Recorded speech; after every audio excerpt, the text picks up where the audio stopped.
سائی نہ جھل جسے ونگو نہ جھل بھی کہتے ہیں، جو کہ خزہ سے مشرق اور تھوڑا جنوب کی طرف ہے۔ یہ سندھ اور بلوچستان کی حدود کا تعین کرتا ہے۔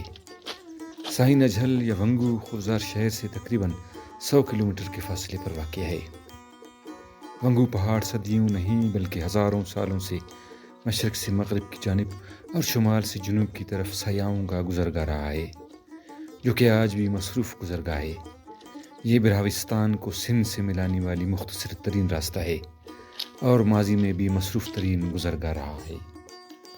ونگو کے پاس قدیم زمانے کے ایسے شواہد ملے ہیں جن سے معلوم ہوتا ہے کہ تاریخ میں یہ جگہ سیاحوں کا مسکن رہا ہے۔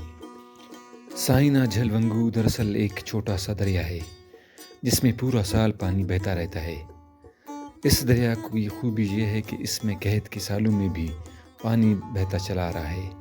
یہی وجہ ہے کہ ماضی میں سیاح اسی راستے کو استعمال کرتے چلے آ رہے ہیں۔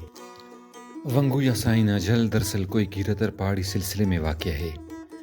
ونگو کے قریب کوئی گیرتر کی ایک پہاڑی چوٹی پر جسے جڈو کہتے ہیں، جس کا براہوی مطلب جھکی ہوئی چٹان، جہاں سے دالوں کے فوسلز 4 جگہوں پر ملے ہیں۔ اس کے علاوہ یہاں کم از کم 3 جگہوں پر درمیانے سائز کے بے ترتیب پتھر تقریباً 50 میٹر کے فاصلے پر مختلف جگہوں پر رکھے ہوئے ہیں۔ بے ترتیبی سے رکھے ہوئے اور بے تراشے ان پتھروں سے واضح ہوتا ہے کہ یہ قدرتی طور پر پڑے ہوئے پتھر نہیں ہیں، بلکہ قدیم زمانے میں ان بے تراشے پتھروں کو لوگوں نے اپنے رہائش کے لیے استعمال کیے ہوں گے۔ یہ پتھر جو مختلف جگہوں پر پڑے ہوئے ہیں، ان میں آپس میں کافی مشابہت نظر آتا ہے۔ اسی طرح جتک بینٹ شیشنگی میں کندہ کی ہوئی آرٹ بھی ملے ہیں۔ ان کے علاوہ کم از کم ونگو کے آس پاس کوئی گیرتر کے چٹانوں میں بیل اور عورتوں کی تصویریں بھی کندہ کی ہوئی ملی ہیں۔ دوسری حقیقت یہ ہے کہ سندھ اور بلوچستان کو ملانے والی ونگو کے علاوہ 4 اور راستے ماضی میں استعمال ہوئے ہیں، جو کہ مولا، گاج، کولاچی اور وروم پر مشتمل ہے۔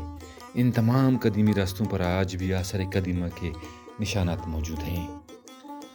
اس کے علاوہ کرخ لنگڑے جی نہ جھل یعنی لنگڑے جی ندی کے پاس دال کے فوسلز بھی مختلف جگہوں پر پھیلے ہوئے نظر آتے ہیں، جبکہ کرخ جو کہ کوئی گیرتر کے پاس واقع ہے، یہاں 15 سے بھی زیادہ تاریخی ٹیلیں رپورٹ ہوئی ہیں، جن میں مشہور ماؤنٹ سخی آباد، چکولی، کرخ شہر، سن چکو ماؤنٹ، گلبٹ، لنگڑے جی، لاکھارو، دمب وغیرہ شامل ہیں۔